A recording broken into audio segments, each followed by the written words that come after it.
Okay, here we are back for another Dude's Views. It's been a while.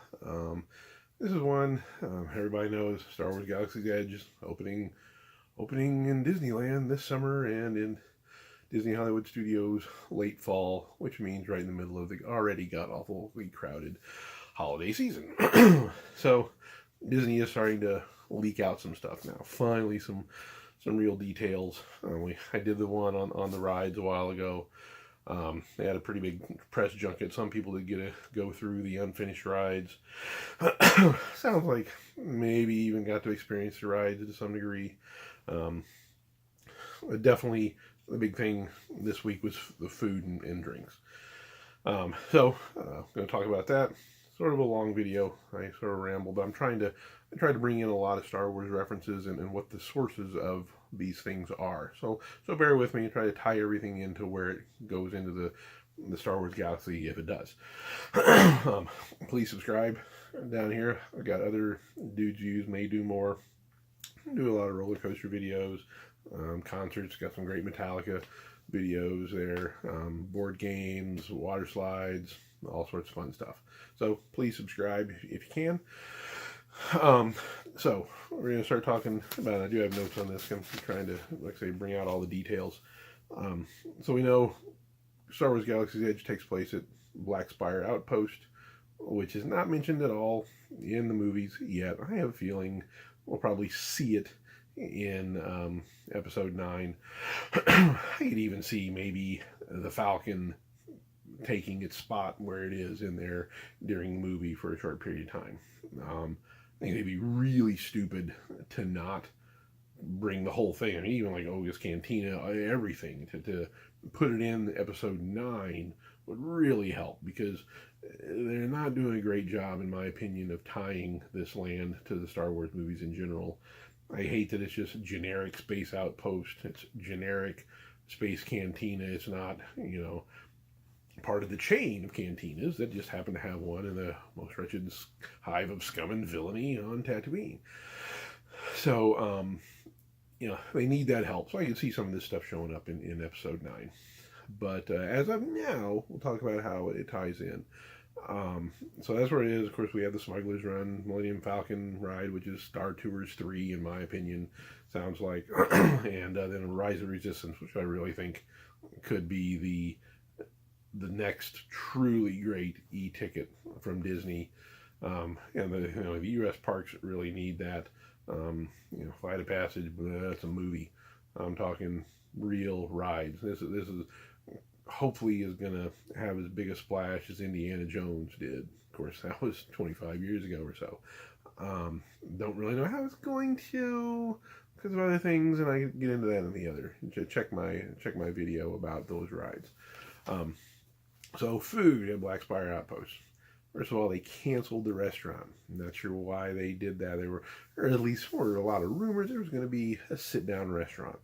I don't know if they did it for money. They could have thought, oh, we can turn people over faster in a bigger sit-down area for the counter service, maybe.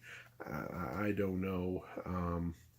To me, they could have had a very expensive sit-down restaurant with a live band. Could have even had the actual I can't think of the dang name from the actual cantina.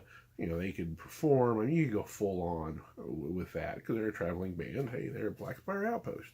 Have it $150 a night or a head prefix menu. You could do that and make a lot of money, I think. Disneyland, that would be a little weird, because they don't really have the craziness that Disney World has, where you've got to call 3 months in advance to get a reservation for a restaurant and know exactly when you're going to eat and what you're going to eat. But hey, that's the loveliness of Disney World. So that's sort of been scratched, it sounds like. Maybe it'll come back, or it'll be added later. I can't really imagine they're going to leave some big, huge space in both of these Star Wars lands, though, not raking in cash. So my guess is they're gone for good. Maybe, like the Star Wars hotel they're building down in Florida has to have a restaurant like that in it, though. So Disney uses any of my ideas, at least throw me some cash. 'cause I got other ones I threw out here. So then we get, so no restaurant.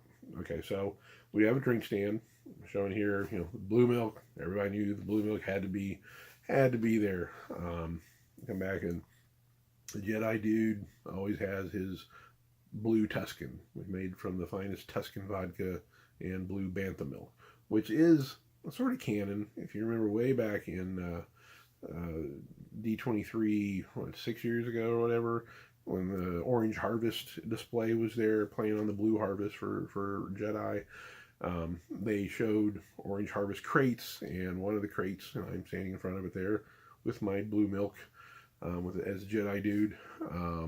They do say that it is bantha milk. So, that's sort of where this comes from, even though they don't mention it in this info from Star Wars and Disney on this food.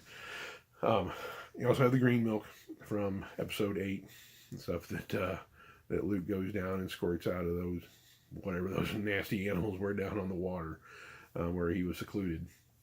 So everybody wanted that to be there. I'm sort of surprised they did that. Flavoring, they're saying that the blue milk is going to be berry with a hint of melon, which is like, no, just keep with the berry. And then the green stuff is going to be tropical. So non-alcoholic. Does sound like there's going to be liquid and frozen smoothie versions. I really think they're missing out on not having an alcoholic one in Oga's Cantina. Maybe they will. Doesn't look like they will, though. I think that's a huge miss to have, a blue Russian sort of drink like this. Add some vodka to it.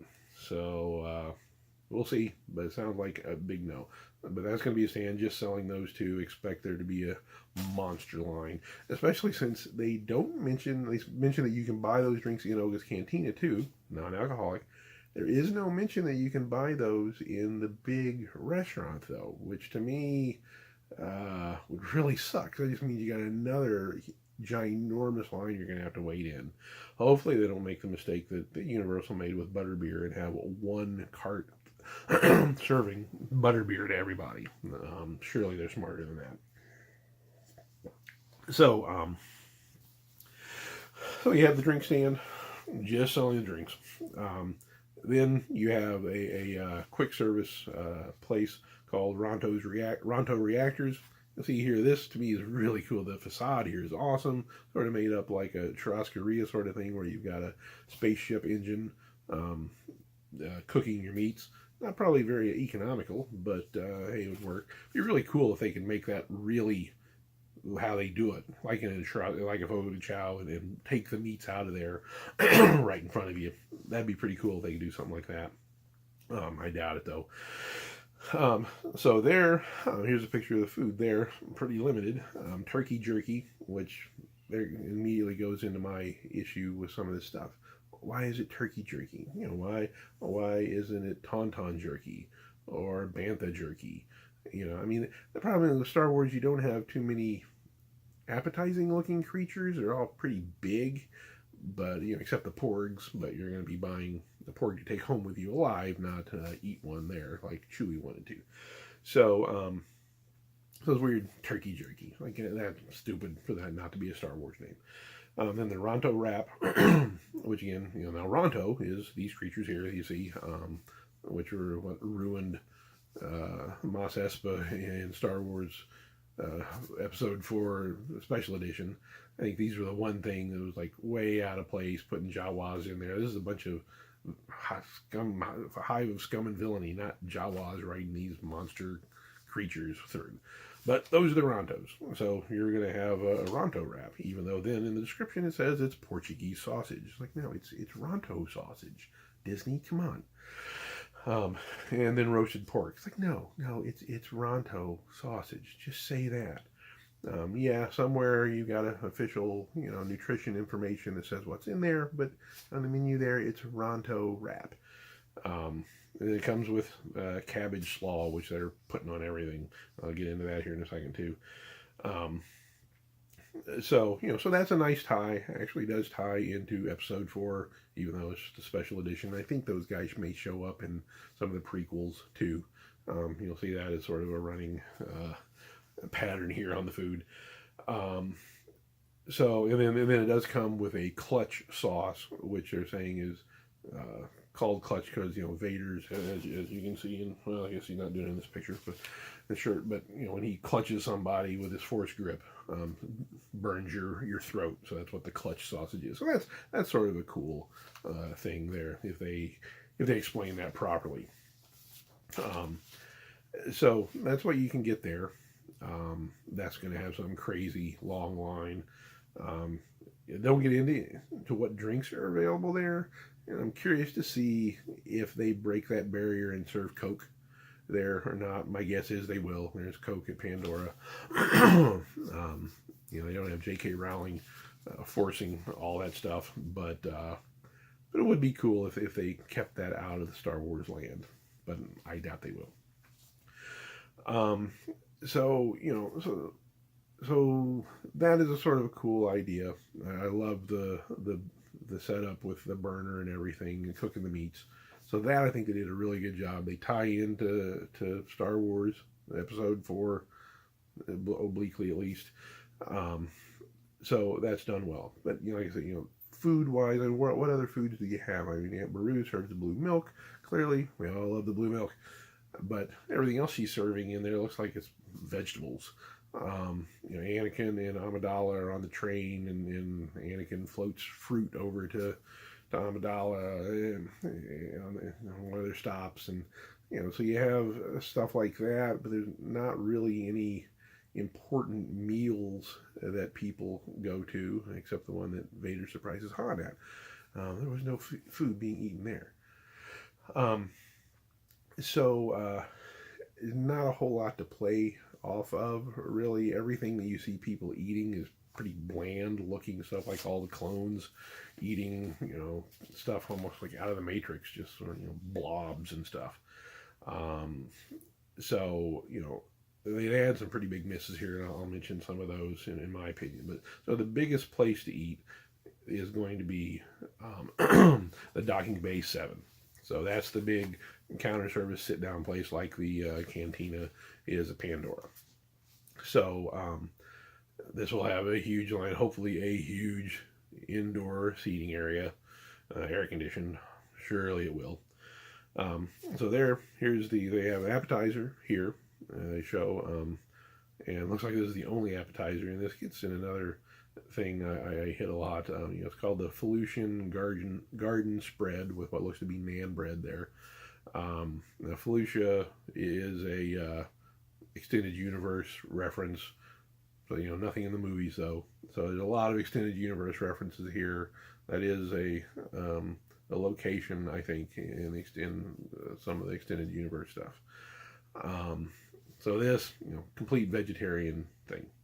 Okay, next we have the fried Endorian tip-yip, which here they hit it pretty good here too. Endorian, obviously indoor, where the Ewoks are. Tip-yip sort of plays off the Yub Nub song at the end of the original Return of the Jedi. So this is a good reference. It's chicken, but good reference to Return of the Jedi. So this dish, I think, they knocked this one out of the park with the referencing and everything. And it looks pretty good. Does come with some veggies and everything. That's one of the things, and I saw that in Pandora too. I'll go ahead and hit it here. So many vegetable things here. I'm a meat eater. I'm sort of a picky meat eater, but I want meat and potatoes. A Wookiee didn't go and eat, some kale and sausage. He just wants meat and potatoes. Bounty hunters want their meat and potatoes. I really doubt that Bosk is a vegetarian. So, I think there's too much vegetable stuff, and I saw that at Pandora too. It made sense at Pandora because it is this, this natural area, and they really push all of the recyclable and all that happy fuzzy stuff. Star Wars doesn't, so there should be a lot more all meat ideas, and there's nothing mentioned here for kids either. I really wonder about that because I don't think kids are going to eat much of this. So after the tip-yip, the next one is Kadu ribs, and this is a full reference to Kadu are what the Gungans ride in the prequel, episode 1. So they hit that, again, like, yeah, let's reference what Jar Jar is writing in episode 1 in one of our few movie referenced foods. Like, come on. Well, where's the Yoda stew? Where's the Dagobah stew using Yoda's 900-year-old recipe? I want a bowl of that. I don't want, ribs off of those things that the damn Gungans are riding around. Like, come on, man. Come on. So, this comes with blueberry muffin, corn muffin, and then the cabbage slaw again. So that's what this you're seeing here is. They say it's Kadu ribs. I'm always skeptical on getting ribs in places like this. You end up getting just a bunch of fatty meat on them. And I guess that's my guess is what this is going to be. There was no mention of food prices. And that's one thing. I can see some of this stuff could be pretty expensive. And I'm sure there'll be collectible containers for everything too. The next thing here you see is what they're calling burra fish, with Dijon crusted burra fish, with roasted vegetables and seeds and green curry. It's like, I don't want any of that. Roasted veggies, and it's not potatoes. It's God knows what else, and seeds and green curry. It's like, no, I don't want that. But that's what you get on a few of the dishes here. The burra fish is an extended universe thing. It is referenced a couple of times. Again, not in the movies though. Next thing here again is oven roasted tip yip. So we had the fried tip yip, and now we have the oven roasted. So they hit that a couple times. But this again comes with the veggies and the seeds and the green curry. And it's sort of like, how about some fries? Surely there are French fries, in the outer rim. Okay, the next thing is braised shack roast. The shack again is a creature that you saw on Gungan, or the Gungan planet. Very briefly, apparently just like in one or two scenes, they sort of look like big ticks that walk around like a cow with a huge bubble body. Not exactly appetizing looking creature, but Star Wars really doesn't have many of those. But again, it references an episode 1 creature. I don't understand that at all. And so then, it is a beef pot roast. They say that with cavatelli or cavatelli pasta, and then with kale and mushrooms. So again, here it's sort of like, okay, you've got a beef pot roast, but then you throw in kale and mushrooms. I like mushrooms, and not bad. Kale, I don't want any part to do with, and a lot of people are that way. And that's and I know, in California maybe that'll go. In Florida, and you're not going to be able to choose it without it. I doubt, because this is all going to be made in mass quantities by a bunch of Tusken Raider slaves tied down in the back. So and again, it references episode 1. So I don't know, but here that's what it looks like. Looks like it could be okay. Take out the damn kale. So then we have the yogo or yobo shrimp is what they're calling it, noodle salad. And it's a very Asian dish, and it has basically shrimp and noodles. The yobo shrimp is some sort of extended universe reference, but again, not in the movies at all. And this comes with vegetable mash sorry, getting ahead of myself. So that's sort of a self-explanatory, the obligatory Asian dish they're throwing in here. And then the last big dish is the Ithorian garden loaf. So again, a complete vegetarian, maybe vegan meal. They're really hitting that hard. Obviously this has got all sorts of nasty vegetables and mushroom sauce and a bunch of stuff I don't eat. So again, not really the food of bounty hunters and space rangers, in my opinion, but that's what Disney has chosen to have here. Really sort of surprised there isn't just a meat and carbs choice without being ruined by other crap. Again, especially with kids.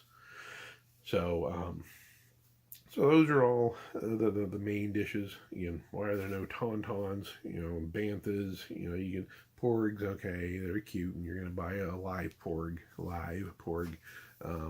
but they could have used some other animals that were from the original trilogy, but they didn't. And hey, why is there ice cream? You can have the ice cream maker guy from Bespin in the back, with his ice cream maker. That's why he was trying to get out, because he had to go to Black Spire Outpost to serve ice cream to the masses. And that would be a perfect tie-in. It'd be hilarious to have the ice cream maker guy there. He's even got a real name, even though he's not ice cream maker guy. That'd be really cool, though. Don't you think, man? I think so. So, then, of course, they do have desserts, and this is sort of playing off on the little blue cheesecake things that they have at Pandora, which was good. So they have a raspberry cream puff with passion fruit mousse and a chocolate cake with white chocolate mousse and coffee custard. So these both look good, but they're not themed to Star Wars in any way, shape, or form. You got the little chocolate there with the Black Spire Outpost logo. But what the hell, man? I mean, have some sort of Star Wars themed dessert here for the kids. And you can clean up. And now just raspberry mousse and chocolate mousse, whatever. So they sort of phoned those in. Now they do have some drinks that are just at this location, which is sort of cool. So Docking Bay 7 has these two drinks here. And these actually do have references in the movie. So first you have Fatro here, which is the one on the left, and that is referenced a lot in the Clone Wars, I guess. So I actually do drink it as a purple drink in the Clone Wars. So that's a big reference. So that's good. And then this moof juice, had to look this one up, but I guess when Han and Chewie come back to the Falcon in Episode 7, so it's Episode 7 and a Han reference here. Excellent, finally. Han is upset with some of the things they did to the Falcon, and he said something like, what moof milker did this? Some moof milker put a compressor on the ignition line. And so here we're going to drink the milk from those moof milkers that Han was disparaging. And it looks like it's an orange drink, but it looks like it's a little cloudy. So hopefully this is like an orange cloudy drink. It looks like milk because Han calls them moof milkers.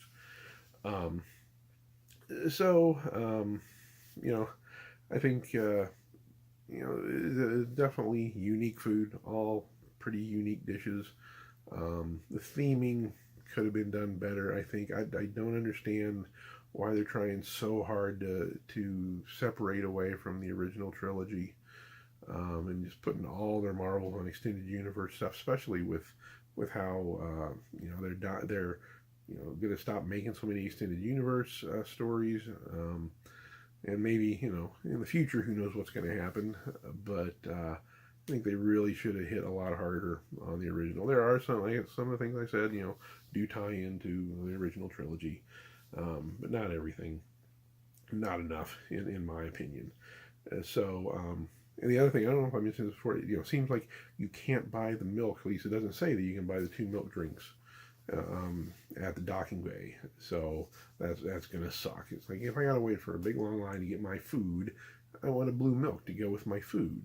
That would be really crappy of them to make you stand in another line to get your blue milk and not be able to eat it with your meal. So hopefully they're not going to screw that up. So then on top of this, we have Oga's Cantina, which I'm not going to get into in this video. It's already too long. I'll get into the drinks there in another video later. But again, subscribe down here if you like this. I know I ramble a lot, but I thought I tried to tie everything into where these come from in the Star Wars universe. Like I say, most of them are coming from extended universe, which is sort of a shame. But there are some good, the Endor reference, I like that. The Moof Milker reference, even though it's not something people are going to get right off the bat, on the internet, you go, oh, well, that's cool. So this is Moof Milk that Han talks about. To me, it's like, I gotta have that then, because this is a Han Solo reference, finally. So I'm excited. Still don't know when I'm going to go to Star Wars Galaxy's Edge. I'm still hoping to maybe go this fall to Disneyland. I think Disneyland will be much more reasonable to deal with than the absolute hell that will be Disney World, Disney Hollywood Studios when it opens. Their fast pass god awfulness down there as it is. So we will see, but that's more than enough for today. Thanks if you hung in there till the end. Tried to make it as entertaining as I could. So thanks a lot. Subscribe if you can. See you later, man.